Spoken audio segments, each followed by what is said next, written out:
Okay, finding maybe a spot where I can sit and read and the creek sounds won't be too loud, but you'll hear them and the birds in the background. Introduction. Some meetings are divine appointments. Such, I believe, was the case with my meeting with beautiful painted arrow, Joseph Rael, some 10 years ago. Joseph had come to Virginia Beach to teach a weekend seminar. I remember taking a solitary walk down a path in the woods and stopping dead still when Joseph appeared coming from the opposite direction. We looked intently at each other. It was a sacred moment. There were no words spoken, yet a great deal was communicated. Inside him was deep peace.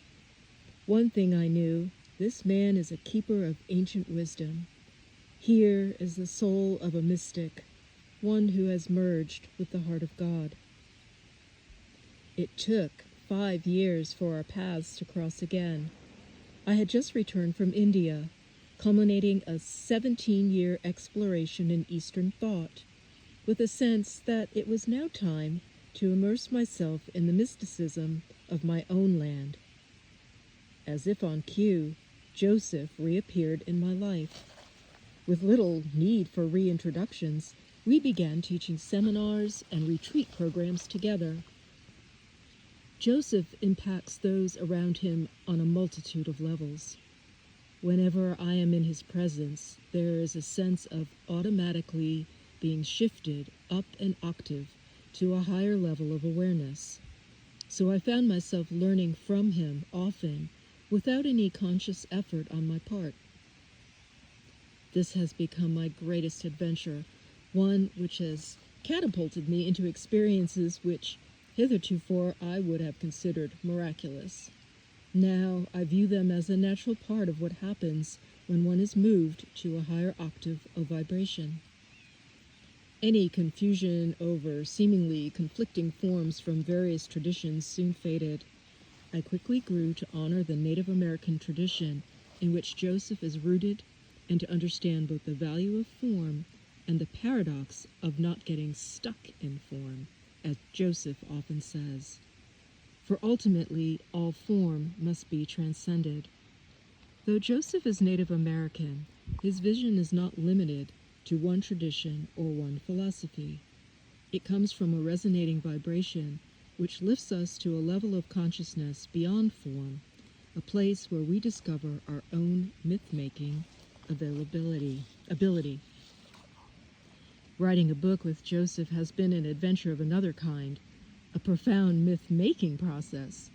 The time we spent working on the book together could be defined as extended time, a vibration where there is no rush and seemingly the impossible becomes possible.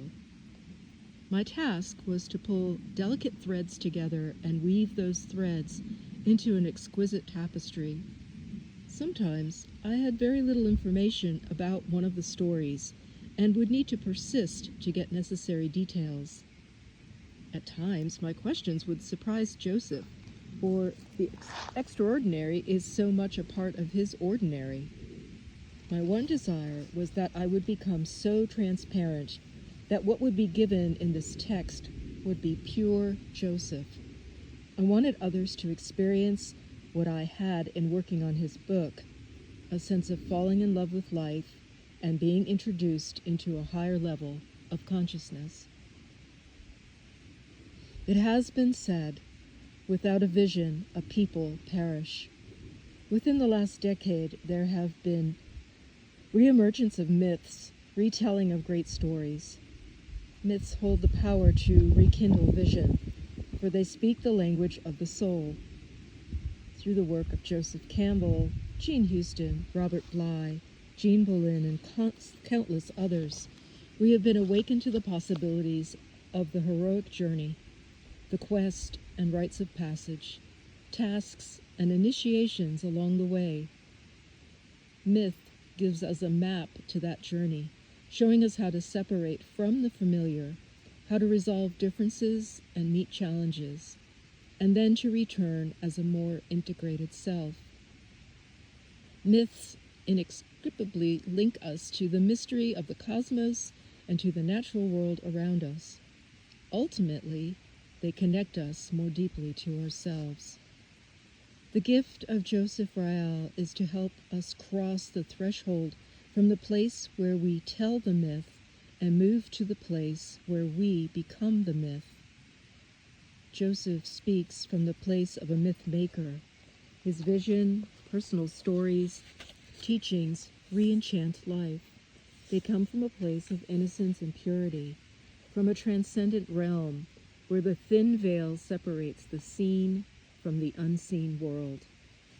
As we hear his stories, our chords of memory are stirred, and we are inspired to gather self, to the greater self. We too slip into those places where God hides, where all becomes the silence, and then listen within while that presence speaks. The call that Joseph presents is not to try and emulate his life, but to enter our own lives more courageously, more passionately, and more genuinely. We're inspired to trust the truth of our own visions and our own discoveries, and to dare to live that truth. The challenge, then, is to be a creative myth maker that we are, to consciously choose our myth, lest it be chosen for us by the collective mind. We're empowered to live the symbolic life, to experience all life as the metaphor of the mind of God. Mary Elizabeth Marlow, Virginia Beach, 1993.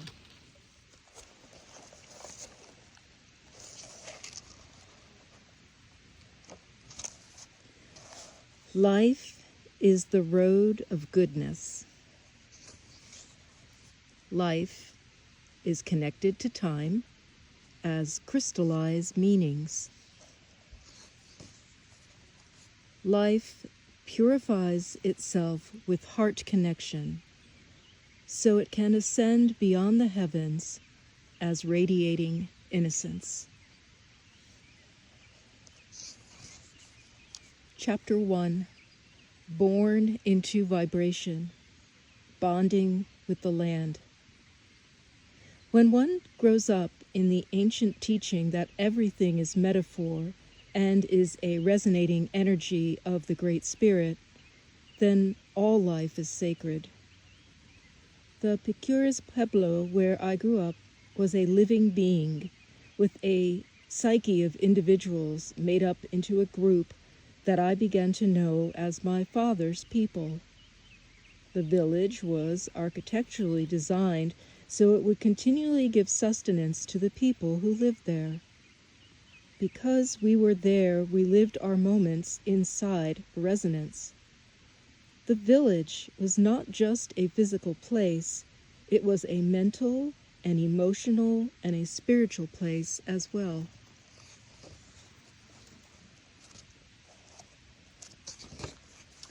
The design of the architecture was made from ancestral memory and of moments not yet born and opportunity to explore potential. There was purpose in both the design of the houses and the layout of the village.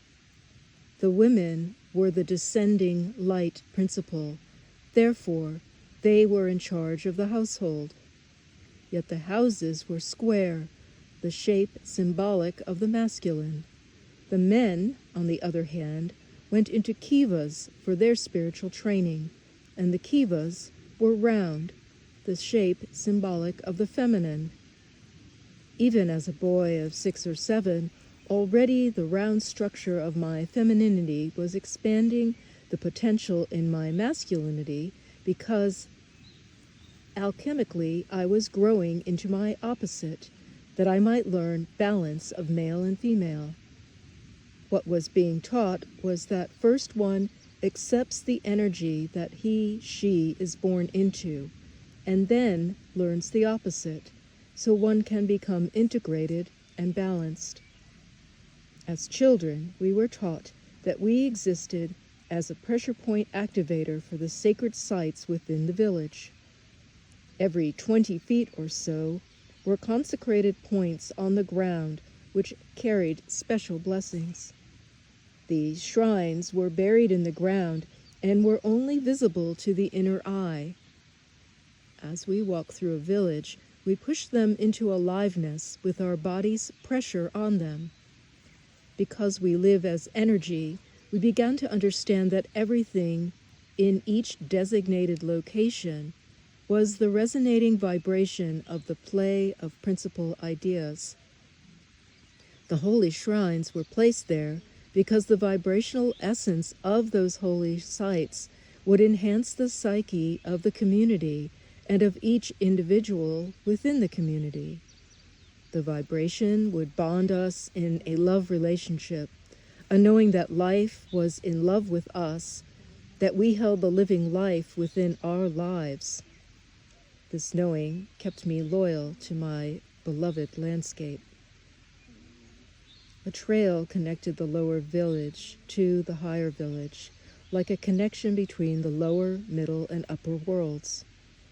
Since all life is a metaphor, what was really happening when I walked 20 feet or so on the trail was that I was connecting one vibration with another, one principal idea with another. In walking, I was the time and purity, beauty, and awareness of God's light.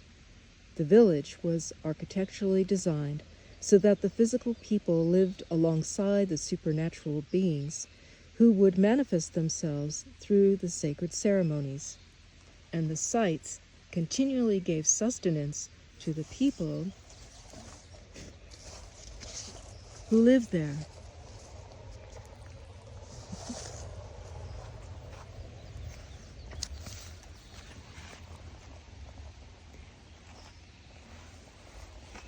Superimposed on the physical village was the psyche of community, and superimposed on the psyche were still many other realities, disappearing into infinity. Living and walking in the village each day was like walking into myself as a loving plane of existence. I used to jog, run, or walk through the village every morning just so I could get my loving pats from the village sites. There was the weathered pathways which wound their way along the adobe-style structures, the open space in the center of the village, and the mountains in the distance. On early morning walks, I used to enjoy breathing the familiar air, the fresh air, like a resonating intelligence hanging as a cover on the surfaces of the village, was so delightful to drink into my lungs. Yet, each day the experiences were interestingly different and spatially new. It was not uncommon for me to walk into alternate realities unexpectedly. I would gaze at the light reflected on the golden, micaeish clay of the adobe structures, or notice the play of wind during different hours of the day. I would pretend to disappear into the shadows and ride the giant trees, or be aware of what people and what situations presented themselves each day, and quietly listen to what all of it was telling us. The energy was always shifting and always different. The resonating vibrations in the sacred sites were always changing, so that the people in the village were always alive with energy. These sacred spaces, generating life-sustaining powers, maintained our integrity as a group, orientating each individual towards the community's highest ideals. We knew we were a people, a vibration, who had come from the infinite void, from zero, from one sense that we did not exist. We were made of appearing and disappearing light that came from the inhalation and exhalation of God's breath. We were from the very heart of the center of the non-existence of infinity. Life in the village was centered on our being in harmony with our spiritual names. These spiritual identities were enhanced in 3 ways. through the use of breath in articulating our spoken names, through the materialization of our inborn gifts in the arts and music and the movements of ceremonial dance. Breath means life, so when a child was born and it was time for the naming ceremony, it was always done with breath. Breath is the way in which something material is created from the no-form place through movement. This would ensure that the child's identity, as it's breathing, would stay fused as one with whatever it would bring into material form, while moving like a Tiwa-speaking being made of sound. The Pekir's child would always stay in touch with its tribal life because it belonged to 3 different levels: breath, matter, and movement. But the breath was what kept the other 2 levels connected as one. Creativity was honored through the various forms of arts and crafts: pottery, weaving, drawing, painting. These were all ways for us to stay vital. We kept our identity through movement, purposely walking, dancing, and by making ceremonies of daily life. During certain periods of the year, there were plant dances and animal dances. There were songs and ceremonies for the sun and the moon. The various ceremonies were reenactments of principal ideas. The water ceremony could have multiple meanings. For example, it might be a healing heart ceremony for me at times, while at other times it was the way by which the loving vibration of time bonded with the lifting qualities of life. And this would happen because time was crystallized meaning that had the quality of liftingness. These 2 resonating vibrations of energy seemed to bond our personal vibrations to those of the village's resonance. Whether it was through the ceremonies or through the sacred geometry of the architecture or through the vibrational essence of the sacred sites, there was always the sense that the village was a cluster of souls that had come to live together in Pekir's pueblo. We had chosen to live as relatives, together in community. There was the sense that together we could become part of the vibrations and emanations of the beauty of innocence. There is a lifting quality in community that brings forth an enhanced awareness through timeless living as one.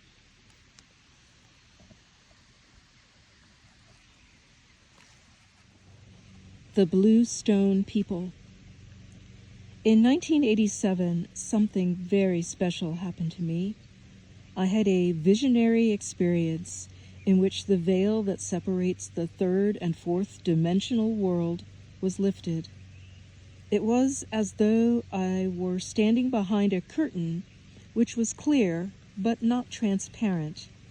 Suddenly, the veil was pierced, and a hole began to grow larger and larger until there was an opening into another dimension. There, before me, appeared a vast horizon. In the vision, I saw Pekir's Pueblo, New Mexico, as it was thousands of years ago. It was at a time when the ocean water, which had previously covered it, was gone. All that remained was a mud flat. I saw 2 beings descending. They were sitting side by side, riding some kind of a transparent space machine, the dimensions of which could be sensed rather than seen. They came closer and closer towards a place near where my grandmother's house was later to be built. Eventually, they landed. As soon as they landed, I knew who they were. 2 Kachina figures who had come to bring the spirit of life to the village. They were giant figures at least 10 feet tall, androgynous in nature, wearing long flowing black robes, which contrasted sharply with the whitewash painted on their square-like faces. They landed at a place I could see had been previously designated as the sacred site for the new inhabitants who were to become the people high up in the mountains of north-central New Mexico. And then, without warning, they were transformed into he-she bluestone people. In another moment, I saw overlays of rapidly changing landscapes until suddenly my grandmother's house appeared, as if coming out of dawn time of an early morning light and fresh air. There is a blue stone that sits outside my grandmother's house today. It is the same blue stone into which the Kachinas were transformed. At the time of that transformation, the stone was anchored into the earth, and there it remains, a major power point whose effect has been experienced for generations and will be experienced for generations to come. The vision then changed rapidly. I was moved through a time continuum. A dozen or so scenes flashed before me. I saw the formation of rivers and the mountains, the heating and cooling of the earth, lush green vegetation, and brown, arid dryness. Each era, each landscape was a new page flashed before my eyes and then blown away by a vigorous wind. As each page was removed, another appeared. The scenes lasted for only seconds, but contained an eternity. Finally, the shifts ceased, and one scene remained. The scene looked like Picaris as it was in 1940, when I first saw it with my child's eyes. It wasn't until 47 years later, when I was in Pennsylvania, far from the Picaris area of New Mexico, that I had this vision and saw just where the blue stone had come from and what significance it had in my life. After I had my vision, childhood memories suddenly took on new meanings. As a child, I would watch and wonder as the people came to feed the blue stone. The people referred to the stone as blue stone people. They would honor the sacred site with gifts of cornmeal. When I was a child, I used to see strange beings from other solar systems feeding the blue stone too. Perhaps it was a holy place for them as it was for us. Our elders used to tell us that all holy sites are endowed with ancient wisdom. These centers have innate powers. Those who are sensitive and who spend time at these places absorb the power or pick up the information held there when their time comes to carry it.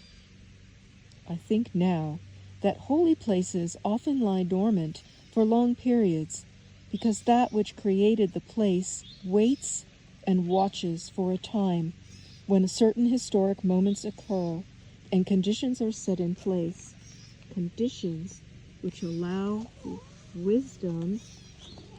The cat is coming.